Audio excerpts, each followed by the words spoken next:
आपको ampere circuital law पढ़ते समय या पूरी फिजिक्स ही पढ़ते समय आपको हर तरफ से डायग्राम को देखना आना चाहिए। साइड से कोई चीज कैसी दिख रही है, टॉप से कैसी दिख रही है ना। जैसे कि सर्कल फ्रंट से ऐसा दिखता है और साइड से ऐसा दिखता है। टॉप से क्या नजर आएगा, देखो मैं अगर ये पॉइंट पी है और ये एम्पियर लूप है, तो टॉप से देखूंगी तो मुझे ऐसे सर्कल नजर आएगा ना, ऐसे करके। पढ़ाई करते रहो, बहुत मेहनत करते रहो, यही समय है। लेकिन अगर उन्होंने सिलिंड्रिकल कह दिया तो मतलब उसकी तुम्हें बतानी है कि वायर की भी रेडियस है। सिलिंड्रिकल बोल दिया उन्होंने तो वो थिक नहीं बोल रहे हैं, वो थिक की जगह बोल दे रहे हैं सिलिंड्रिकल वायर। हेलो एमडियंस, क्या हाल चाल हैं? पढ़ाई कर रहे हो या नहीं? नोट्स बना रहे हो या नहीं? तो भाई बनाते रहो नोट्स और पढ़ाई करते रहो। थोड़ा चलो मगर रोज चलो। ये नहीं कि एक दिन में बहुत सारा पढ़ लिया और फिर अगले दिन पढ़े ही नहीं। रोज पढ़ना है और अगर आप रोज पढ़ोगे तो देखना आपका रिजल्ट, चाहे वो किसी भी आप एग्जाम की तैयारी कर रहे हो, बहुत अच्छा आएगा।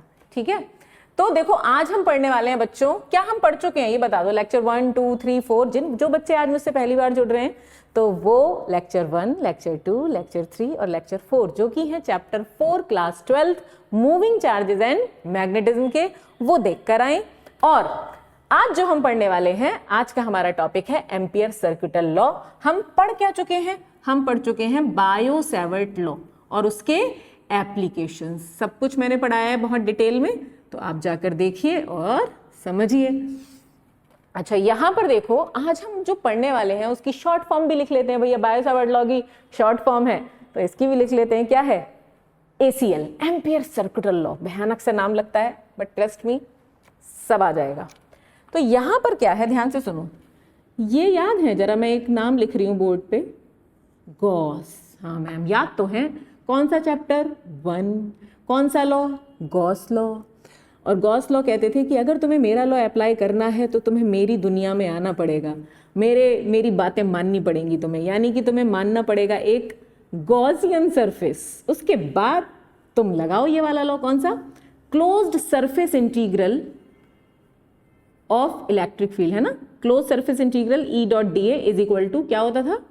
Q inside by epsilon naught. याद है, गॉसियन सरफेस के अंदर का चार्ज हम लेते थे। क्या हो मैम, क्यों बता रहे हो गॉस लॉ? अभी रुको जरा, सब्र करो। तो यहाँ पे जो गॉस लॉ होता था वो किस काम आता था मैम? ये एक अल्टरनेटिव मेथड था इलेक्ट्रिक फील्ड निकालने का। उससे पहले भी हम इलेक्ट्रिक फील्ड निकालते थे, गॉस लॉ के पहले भी निकल जाती थी, बट बहुत लेंदी आता था, इंटीग्रेशन बहुत लंबा करना पड़ता था। बट गॉस ने एक ऐसी दुनिया में हमें ले गए जिनकी हेल्प से हम इलेक्ट्रिक फील्ड को बहुत ज़्यादा आसानी से निकाल पाए, जल्दी निकाल पाए। तो यहाँ पर ऐसे ही काम किया एम्पियर ने। BSL से भी हम क्या निकाल रहे थे? मैग्नेटिक फील्ड, है ना। एम्पियर का जो सर्किटल लॉ है उसकी भी यूज से हम क्या निकालते हैं बेटा? ये एक अल्टरनेटिव मेथड है। ACL एक अल्टरनेटिव मेथड है to find magnetic field due to current carrying wire. और इस लॉ की हेल्प से हम कम कैलकुलेशन में मैग्नेटिक फील्ड जल्दी से पता कर लेंगे। तो क्या है ये लॉ? तो पहले समझते हैं, स्टेटमेंट मत पढ़ना अभी, समझो बात को। ये कह रहे हैं मान लो मेरे पास 2 वायर हैं, ठीक है, एक भी मान सकते हो, मैंने 2 वायर मान लिए। एक में करंट I1 है और एक में करंट I2 है। ये पॉइंट P है और मुझे इन दोनों वायर्स की वजह से इस पॉइंट P पर फील्ड चाहिए। चलो मैं साथ साथ एक भी मान के चलती हूँ ताकि तुम्हें सब समझ में आ जाए। मैंने एक वायर लिया जिसमें करंट I है और मुझे इस पॉइंट P पर मैग्नेटिक फील्ड पता करनी है इस वायर की वजह से। चलो अब देखो भाई, आपको एम्पियर सर्किटल लॉ पढ़ते समय या पूरी फिजिक्स ही पढ़ते समय आपको हर तरफ से डायग्राम को देखना आना चाहिए। साइड से कोई चीज कैसी दिख रही है, टॉप से कैसी दिख रही है ना। जैसे कि सर्कल फ्रंट से ऐसा दिखता है और साइड से ऐसा दिखता है। सेम यहां पर देखो, अगर मैं इस पूरी चीज को सामने से देख रही हूं तो ये वायर ऐसे हैं। अगर मैं ऊपर से देखूं, मेरे पास अगर 2 वायर है, सपोज ये एक वायर है, ये एक वायर है, इसमें करंट कहाँ आ रही है? ऊपर, तो आउटवर्ड आएगी। अच्छा, एक में कहाँ, दूसरे वायर में कहाँ जा रही है करंट? अंदर। तो कैसे बना सकती हूँ मैं? अगर टॉप व्यू बनाऊं इसका, अगर मैं इसका टॉप व्यू बनाऊं तो ये I1 कहाँ आ रही है? देखो ऐसे देखा मैंने ऊपर से, तो I1 आ रही है बाहर की तरफ, मेरी आंख की तरफ आ रही है ना। तो मैं बनाऊंगी आउटवर्ड। अच्छा, और इसको कैसे बनाऊंगी मैम? इनवर्ड, है ना। और पॉइंट P ऐसे नजर आएगा मुझे यहीं पे साइड में कहीं। हाँ मैम यही नजर आएगा। चलो थोड़ा पास बना देते हैं। अब एम्पियर कहते हैं कि अगर तुम्हें मेरा लॉ लगाना है तो तुम्हें बनाना पड़ेगा एक लूप। मैम लूप कैसा बनेगा, सर्कुलर की स्क्वायर शेप की ट्रायंगुलर लूप, वो कह रहे कैसा भी बनाओ तुम्हारी मर्जी, है ना।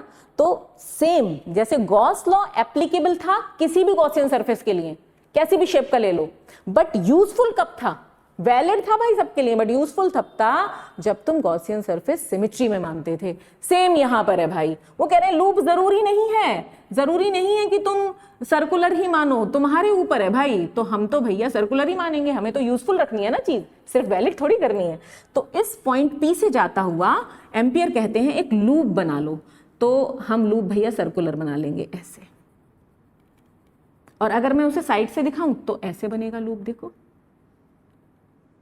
है ना। सर्कुलर, सर्कुलर क्यों बना रहे हैं, हमें लग रहा है कि वायर के चारों तरफ सबसे बढ़िया सिमेट्री सर्कल की ही रहेगी। क्यों मैम, अगर हम सर्कल की सिमेट्री देखें वायर के चारों तरफ और जहां वायर सेंटर पे हो, तो एक तो डिस्टेंस हर तरफ से बराबर रहेगी, चीजें कैलकुलेट करना आसान रहेगा। अगर हम टेढ़ा मेढ़ा बना लेंगे लूप तो क्या होगा, तो होगा ये कि मैथमेटिक्स हो जाएगी बहुत ज्यादा, है ना, जिससे हम बचेंगे ताकि कैलकुलेशन कम करनी पड़े। तो ये टॉप व्यू और ये फ्रंट व्यू, और इस लूप का नाम होता है क्या, एम्पियर्स लूप।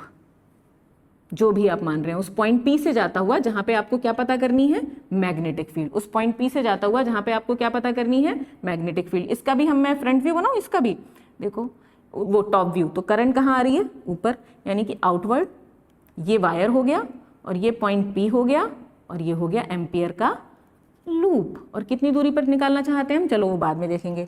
एम्पियर कहते हैं, उसके बाद क्या करो, उसके बाद वो कहते हैं क्लोज्ड, यहां पे लिया था उन्होंने गॉस ने, देखो सरफेस इंटीग्रल, ये कहते हैं क्लोज्ड लाइन इंटीग्रल ले लो, क्लोज्ड, क्योंकि इन्होंने लूप माना है ना, ये सरफेस नहीं है, देखो गॉसियन सरफेस ऐसा था, ये क्या है, लूप है। जैसे ऐसे समझो कि मैंने एक वायर लिया और ऐसे चारों तरफ रख दिया, कोई चीज रख दी, है ना, धागा रख दिया ऐसे चारों तरफ, है ना, तो लाइन इंटीग्रल होगा इसका। सरफेस इंटीग्रल सरफेस का होगा कि छोटा छोटा डीए लेके, यहाँ पे लूप है तो छोटी छोटी length DL DL DL DL DL, तो लेंथ है, तो कौन सा इंटीग्रल, क्लोज्ड लाइन इंटीग्रल, किसका, मैग्नेटिक फील्ड का, किसके बराबर होगा, म्यू नॉट आई इनसाइड। ये है एम्पियर सर्किटल लॉ। यहां पे क्या था, क्लोज सरफेस इंटीग्रल किसका, इलेक्ट्रिक फील्ड का, ये E dot D A is equal to Q inside by epsilon naught. यहां पे क्लोज लाइन इंटीग्रल है, B dot D L is equal to mu naught I inside. अब statement क्या है, the line integral of magnetic field around a closed loop is equal to product of magnetic permeability of that space and current inside the loop। Current कौन सी लेनी है, जो अंदर है loop के, करंट वो वाली लेनी है सिर्फ, जैसे गॉसियन सरफेस में कौन सा वाला चार्ज लेते थे, जो अंदर होगा, समझे। तो यहां पर अगर मैं यहां पर, अब तुम यहां पे कहोगे मैम यहां पे दो करंट हैं और एक बाहर की तरफ आ रही है और एक अंदर की तरफ जा रही है, ऐसे है, तो क्या करें, मतलब एक ऊपर आ रही है और एक नीचे जा रही है, तो ऐड तो होगी नहीं यहाँ पर, या तो दोनों इनवर्ट जा रही होती तो ऐड कर लेते, क्योंकि दोनों करंट ही इनसाइड है ना, एक बाहर होती तो हम उसको लेते ही नहीं, बट दोनों अंदर हैं और दोनों की डायरेक्शन अलग है, तो क्या करें, तो ये कहते हैं कि आप लूप की एक डायरेक्शन मान लो, ठीक है, मैंने मान ली, कुछ भी मान सकते हैं, क्लॉकवाइज या फिर एंटी क्लॉकवाइज, कुछ भी लूप की डायरेक्शन ले सकते हैं हम, मैंने क्लॉकवाइज मान ली।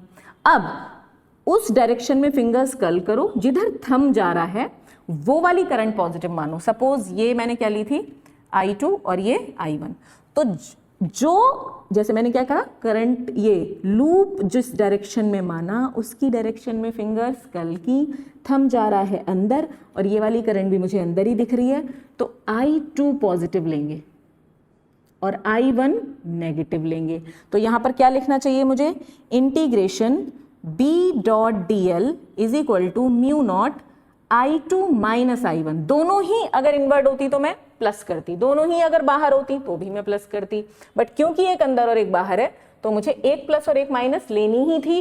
प्लस कौन सी वाली लेंगे, कि लूप की जो डायरेक्शन मानी है, कर्ल योर फिंगर, जिधर थंब आए वो वाली करंट पॉजिटिव, अगर उसी डायरेक्शन में करंट है, उसके अपोजिट वाली नेगेटिव।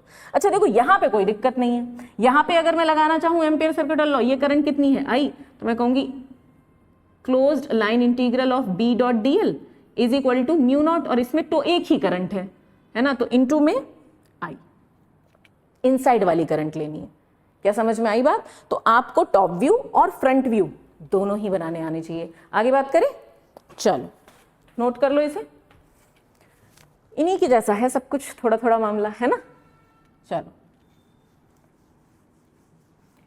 नोट करते रहा करो भैया, ये नहीं कि फोन पकड़ के हाथ में और आप लेटे लेटे लेक्चर देख रहे हो, ऐसे नहीं करना है, ठीक है। उससे कोई फायदा नहीं होगा, आपको उस वक्त समझ में आएगा, आप कल तक भूल जाओगे। याद कब रहेगा है, चीजें मेमोराइज कब रहेंगी, अपने हाथों से लिखो, है ना, सवाल करो और भी नई चीजें करो। चलो अब एक बात सुनो, एक बात सुनो,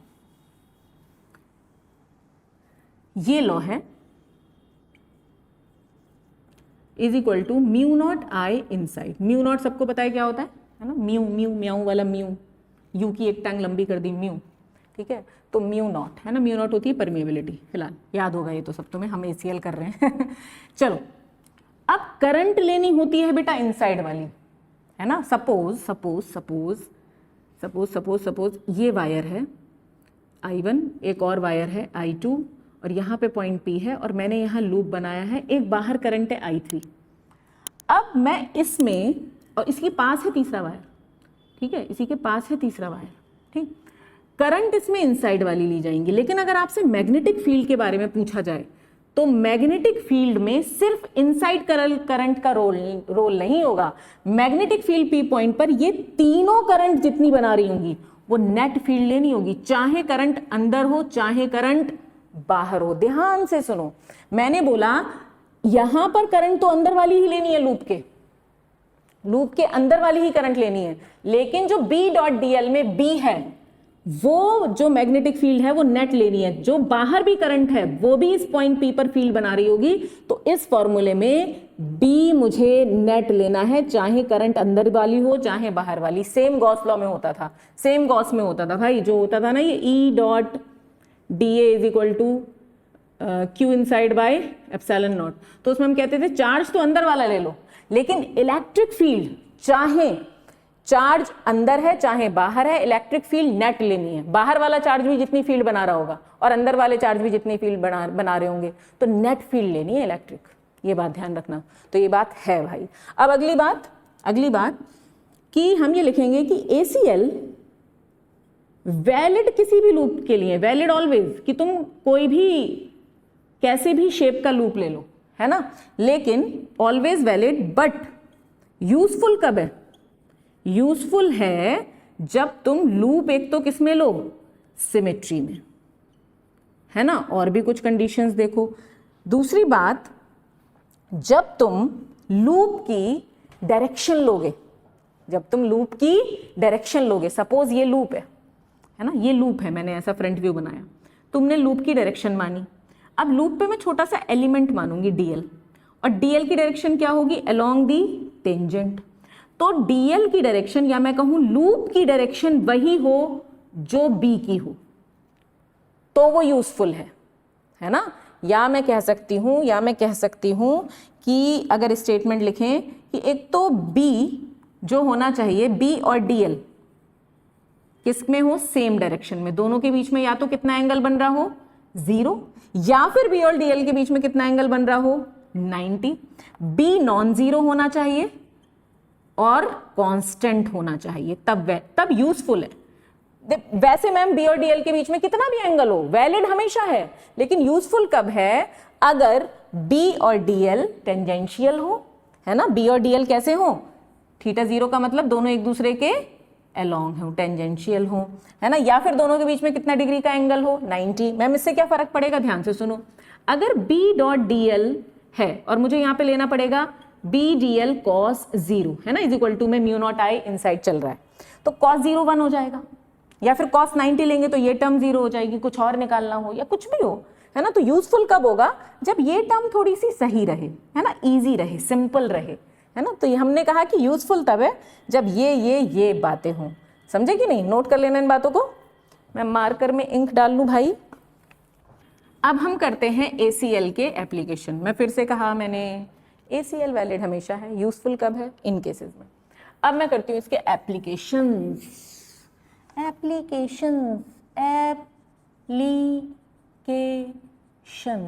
क्या है ये, तो पहला मैं निकाल रही हूँ magnetic field intensity due to infinitely long current carrying straight wire.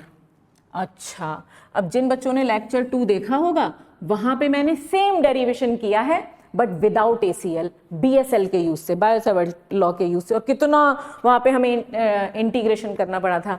अब यहाँ पे थोड़ा आसान हो जाएगा। देखो, एक वायर है जिसमें करंट फ्लो हो रही है I और इनफाइनाइटली लॉन्ग है, और मुझे A दूरी पर एक पॉइंट P है, यहाँ पर मैग्नेटिक फील्ड पता करनी है। एम्पियर क्या कहते हैं? एम्पियर कहते हैं मेरी दुनिया में आओ, P पॉइंट पे एक लूप बनाओ। अच्छा, लूप में कैसा भी बनाओ, तुम्हारी मर्जी है। तो हम तो भैया सर्कुलर बनाएंगे सिमेट्री में, क्योंकि डिस्टेंस वायर के चारों तरफ सेम रहेगी। इसका हम कौन सा व्यू बनाएंगे? Top view. तो हमें टॉप से क्या नजर आएगा? देखो, मैं अगर ये पॉइंट P है और ये एम्पियर लूप है, तो टॉप से देखूंगी तो मुझे ऐसे सर्कल नजर आएगा ना, ऐसे करके। This is ampere loop, dot dot dot dot dot dot dot dot dot dot. ठीक है, करंट कहाँ आ रही है? मुझे कहाँ से दिख रही? बाहर की तरफ। तो ये करंट कैरिंग वायर दिख रहा है I। अब मैं क्या करूंगी? मैं ये करूंगी कि भाई मैं फील्ड और लूप की डायरेक्शन सेम मानूंगी। तो ये लूप है, तो भाई राइट हैंड थंब रूल से हम फील्ड की डायरेक्शन निकालेंगे P पे। तो थंब करंट की डायरेक्शन में, फिंगर्स कर्ल की, तो ऐसे टर्न हो रही है मेरी फिंगर्स, ऐसे ऐसे, है ना, ऐसे ऐसे ऐसे। यानी कि जो मुझे यहाँ पे देखो ऐसे हो रहा है ना, कैसे हो रहा है? हाँ, ऐसे हो रहा है ना, ये आगे वाला है। तो यहां पर जो B की डायरेक्शन है, B की डायरेक्शन कहाँ है? यहाँ पे इनवर्ड, ऐसे जा रहा है ना। देखो P पॉइंट पे फिंगर्स कहाँ जा रही है? इनवर्ड, ऐसे करके। तो इनवर्ड को ऐसे बना लूं, this is the direction of B। जो B की डायरेक्शन है वही लूप में डायरेक्शन माननी है मुझे, ऐसे। तो DL की डायरेक्शन, अगर मैं यहाँ पे छोटा सा DL काटूं तो DL की डायरेक्शन भी यही होगी, है ना। तो B और DL के बीच में कितना एंगल बनेगा बच्चों? 0 डिग्री का, है ना। ये हम कह रहे थे कि भाई हमें B और DL सेम डायरेक्शन में रखने हैं। मैंने कैसे नापा? फिर से देखो कैसे करा। This is current carrying wire, this is point, curl की मैंने फिंगर, थंब को रखा करंट की डायरेक्शन में, तो मेरी फिंगर्स ऐसे कर्ल हो रही हैं। ठीक है, तो लूप की डायरेक्शन भी मैंने ऐसी ही मानी। अब इस पॉइंट की बात हो रही है, तो यहाँ पे फिंगर्स अंदर जा रही हैं। छोटा सा एलिमेंट DL काटा तो वो भी इनवर्ड जा रहा है, तो थीटा कितना हो गया? 0। अब हम क्या लगाएंगे? Bye ACL। ACL कहता है closed line integral B dot DL is equal to mu naught I inside. चलो, अब B और DL के बीच में एंगल कितना हो गया? BDL cos 0 is equal to mu naught. अब देखो, एक ही करंट है इसके अंदर, लूप। ये कौन सा लूप है? एम्पियर्स लूप, है ना। आपने सपोज ये करंट मानी हुई है, ऐसे करी है ना। तो यहाँ पर एक छोटा सा, आपने यहाँ पे भी फ्रंट व्यू भी देख लो, DL एलिमेंट, तो along the tangent DL vector की डायरेक्शन। और यही देखो, करंट ऐसे है तो फील्ड की डायरेक्शन ये होगी, करंट फील्ड ये। तो इस पॉइंट पे, इस एग्जैक्ट इस पॉइंट पे फील्ड की डायरेक्शन ऊपर की तरफ, B और DL के बीच में एंगल 0। तो आप चाहे टॉप व्यू से समझ लो, चाहे फ्रंट व्यू से समझ लो, जैसे आपको ठीक लगे। तो यहाँ पर पूरी की पूरी करंट अंदर ही है, तो यहाँ पे हो जाएगा integration BDL is equal to mu naught I। कर रहे हो? नोट करते रहना, म्यू नॉट I। बेटा B कांस्टेंट रहेगा। क्यों मैम? मैंने सर्कुलर लूप लिया है। देखो, अगर तुम ऐसे टेढ़ा मेढ़ा लेते तो भाई B R चेंज हो जाता। R चेंज तो हर पॉइंट पे B चेंज। यहाँ पे मैंने सर्कुलर लिया है, तो सर्कुलर लूप का चाहे DL कहीं भी ले लो, चाहे DL DL DL DL DL कहीं भी ले लो, R R हर जगह से कितनी दूरी रहेगी? A चारों तरफ A। समझे बात? तो B कांस्टेंट हो गया मेरा, तो B आ गया बाहर। DL का इंटीग्रेशन L, और DL DL DL DL DL कितना मान सकते हो भाई? पूरे लूप में। और पूरे लूप की सर्कमफ्रेंस कितनी हो गई? 2πa। तो लिमिट हो गई 0 से 2πa, म्यू नॉट I। तो B upper limit minus lower limit is equal to mu naught I inside. तो ये हो जाएगा B is equal to mu naught by 4π, यहाँ पे आ रहा है 2π। चलो बाद में कर लेंगे उसको, I बाय A। अच्छा, ये straight infinitely long current carrying straight wire की वजह से फील्ड है A डिस्टेंस पर, और A परपेंडिकुलर लेंथ है बेटा, परपेंडिकुलर डिस्टेंस है। हमने कौन सा फॉर्मूला पढ़ा था? कैसे पढ़ा था इसी फॉर्मूले को? हमने इस फॉर्म में पढ़ा था, अगर आपने लेक्चर 2 देखा हो तो। म्यू नॉट बाय 4π और 2I बाय A। बात तो एक ही है ना भाई। देख, mu naught by 2π I by A, mu naught by 4π 2I by A। Direction क्या आ रही है? इस P पॉइंट पे इनवर्ड। लो भाई, कितनी लाइन में खत्म, ये तो मुझे समझाने में इतना टाइम लग गया। जब तुम खुद समझ रहे, अभी एक बार जब समझ लोगे ना, उसके बाद तुम कहोगे अच्छा ठीक है, B dot D L is equal to mu naught I inside, B D L cos zero, क्योंकि मुझे बी और डी एल सेम डायरेक्शन में लेने हैं, म्यू नॉट करंट कितनी है आई, बी कांस्टेंट हो गया बाहर ले आए, एल का इंटीग्रेशन करा 2 pi A mu naught I inside, तो बी की वैल्यू आ गई mu naught by 2 pi I by A. उतना इंटीग्रेशन में दिमाग नहीं खपाना पड़ा जितना बीएसएल से खपाना पड़ा था। अब इसका मतलब क्या बीएसएल गलत है? नहीं भाई, गलत थोड़े ना है। या मैम वो क्यों करा, अरे उससे चीजें सीखी है ना, कई चीजें बीएसएल से ही होंगी। आगे बढ़े, चलो एक और एप्लीकेशन करते हैं इसका, हटा दूं इसे मैं, चलो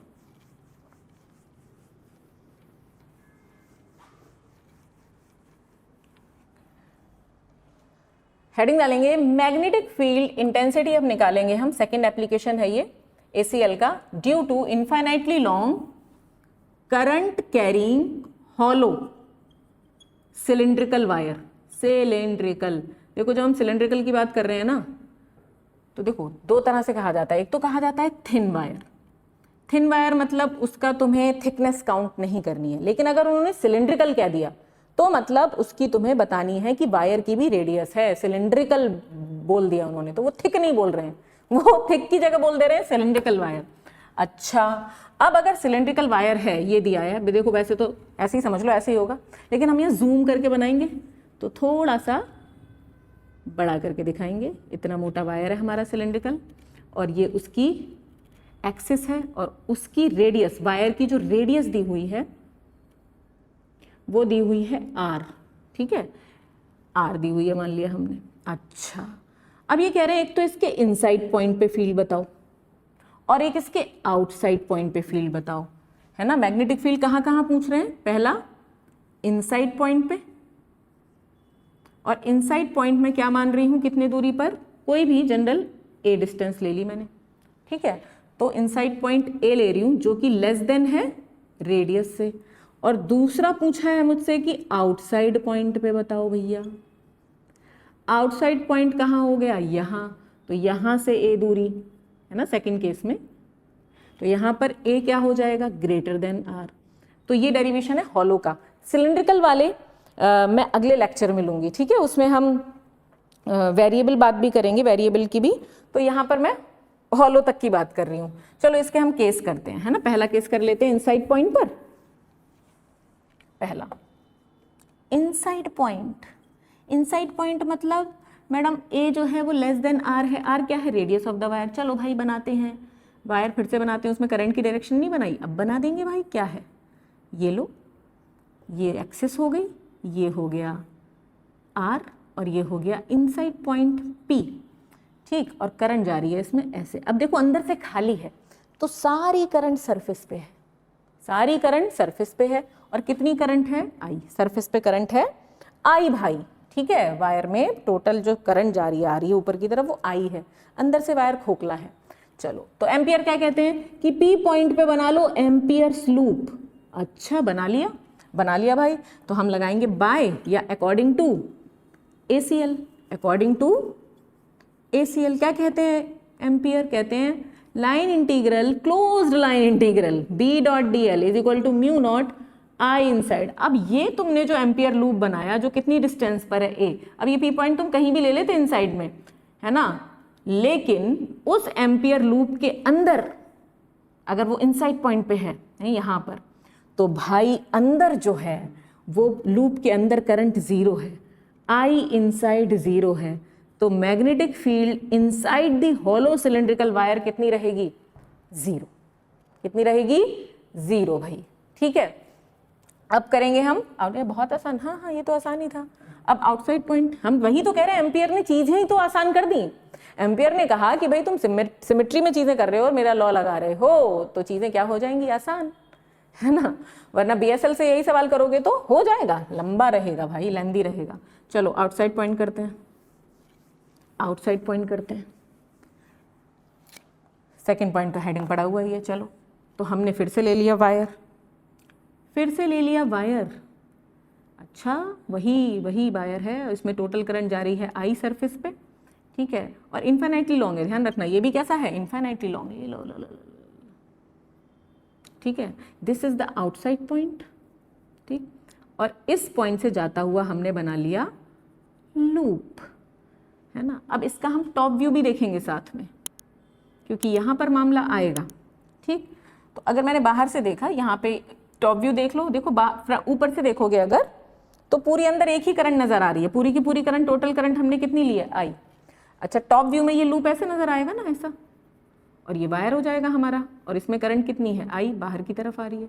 अब यहाँ पे एम्पियर लूप की क्या लेनी पड़ेगी मुझे, डायरेक्शन। डायरेक्शन क्या लो, जो फील्ड की है, तो यूजफुल रहेगा। मैम नहीं ले तो हो जाएगा तब भी, बट मैथ्स ज्यादा लगाओगे। बट क्या करना है मैथ्स यहाँ पे ज्यादा लगा के, करंट, फील्ड इनवर्ड है, तो इसी पॉइंट पर मैं फील्ड इनवर्ड मानूंगी, इनवर्ड यानी कि लूप मानूंगी ऐसा क्लॉकवाइज, लूप की डायरेक्शन लूंगी क्लॉकवाइज, और यहाँ पे छोटा सा डीएल एलिमेंट जिसमें डायरेक्शन हो जाएगी इनवर्ड, और यही फील्ड की डायरेक्शन हो जाएगी, तो थीटा कितना हो जाएगा, 0। क्या मेरी बात समझे, फिर से समझो, जैसे हमने वायर में किया था, ये पॉइंट पी है, loop, field, thumb, current, field, तो जिधर फील्ड उधर ही लूप की डायरेक्शन। क्यों, क्योंकि पी पॉइंट पे जिधर फील्ड होगी उधर ही अलोंग द टेंजेंट डीएल होगा, तो थीटा कितना हो जाएगा, 0।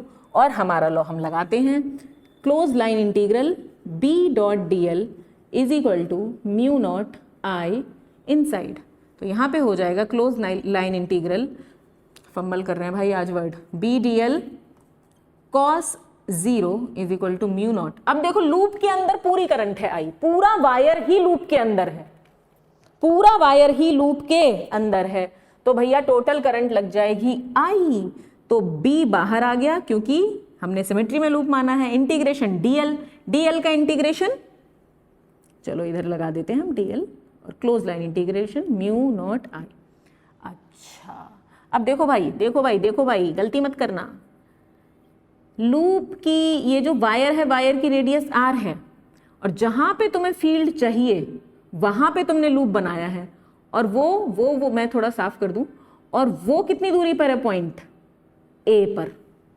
तो यहां पर जो लूप, ये डीएल का इंटीग्रेशन कर रहे हो, गलती करते हैं यहाँ पे बच्चे, है ना, जो डीएल का इंटीग्रेशन कर रहे हो, डीएल किस पे है बेटा, एम्पियर लूप पे, तो एरिया जो पूरा लेंथ भी लगेगी वो किसकी लगेगी, एम्पियर्स लूप की पूरी सरकमफ्रेंस।